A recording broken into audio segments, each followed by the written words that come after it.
Hey guys, let's make flaky buttermilk biscuits. These are absolutely wonderful and delicious and fairly easy to make, especially once you master down how to pat out the dough itself.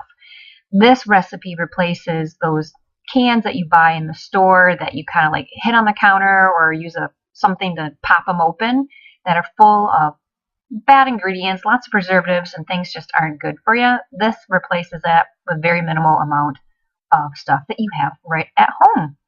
One being buttermilk, which you can grab from any store or you can learn how to make on your own, and I'll leave that as a bonus recipe on how to make your own buttermilk in a future module. So we are going to go ahead and mix together in a small bowl your baking soda, your baking powder, and your salt.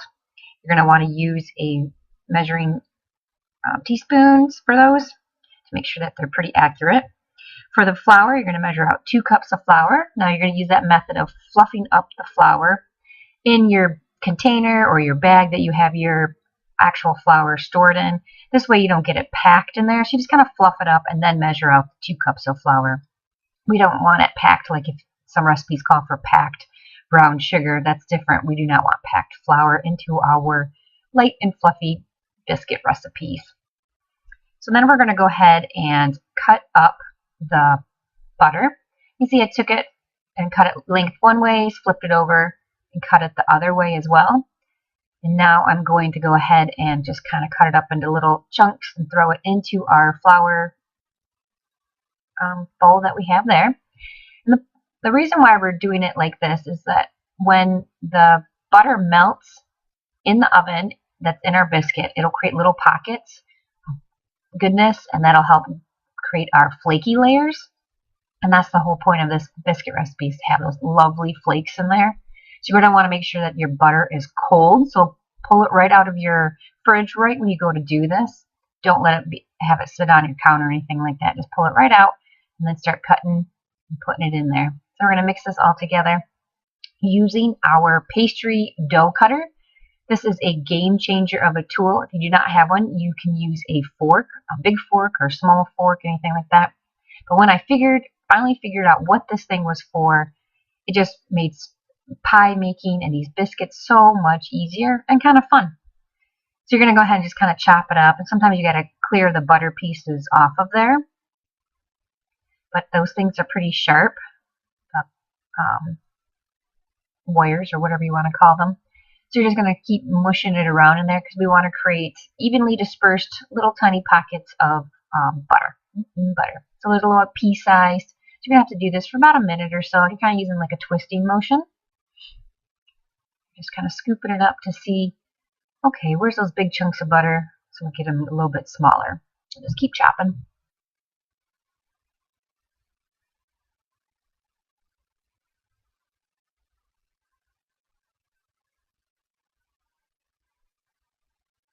Okay, we're just going to go ahead and scrape off any of the butter that's on there. We'll make sure it gets in there. And we're checking the size of everything as well.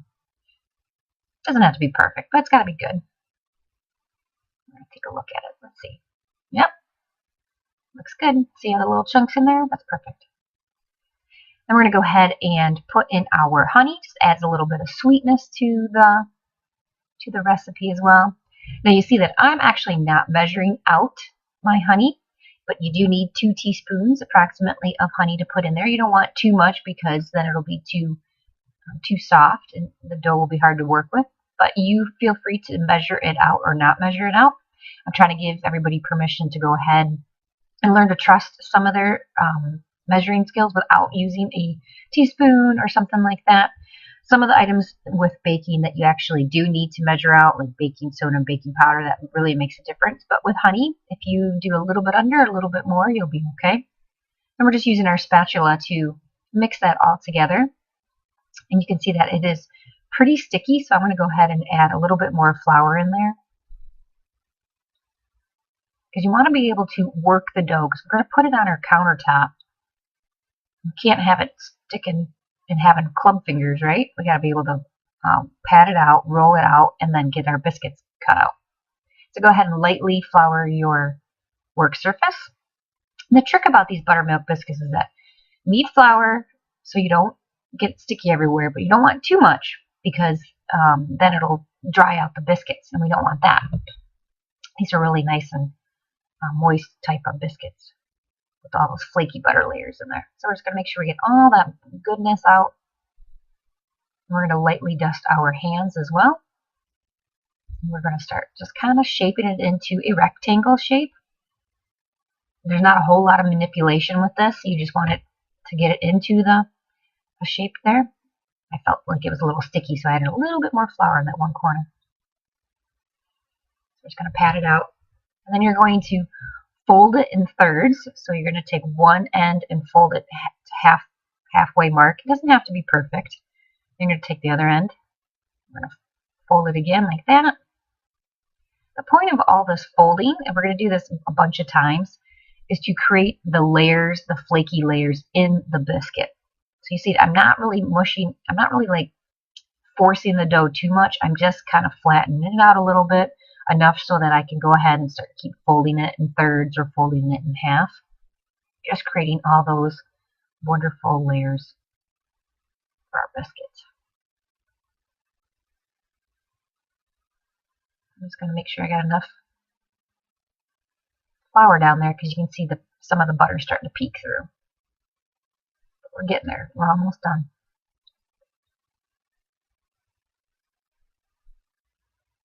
Okay, you're going to do it to about a ½ inch thick or so. You can see the size there on the video, about the size that I want. We're going to be able to cut out 10 biscuits from here. So you take your about 2-inch cookie cutter, 2 1/4 inch, or something that you have like that on hand. You're going to push it down into it, wiggle it a little bit, pop them out, put it into your cast iron pan or on a baking sheet. You don't necessarily need to have it sprayed or anything because of all the butter will help them not stick to things, but you can go ahead and put it in maybe on parchment paper if you're putting it on a baking sheet. We're just tucking in the left and the right little tails, I call them, as they stick out as we're cutting them out. Just to keep kind of putting the dough back together so we don't lose any of this dough and it all gets to be made into those delicious biscuits. We're almost done. Should get about a 10 if you use a 2-inch cookie cutter.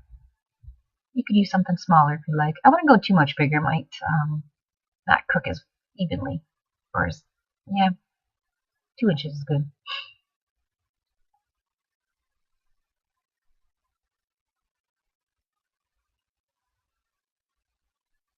Alright, we're going to get 2 more out of this. See, I'm just kind of pushing the dough back in just to form those cute little circles. We will use the remaining of the dough to create our last biscuit. Ta-da! And then we're going to go ahead and put it in our preheated oven. Make sure the oven is absolutely preheated to 400 degrees before you put in there. And then bake them for 15 minutes until they are golden brown like that.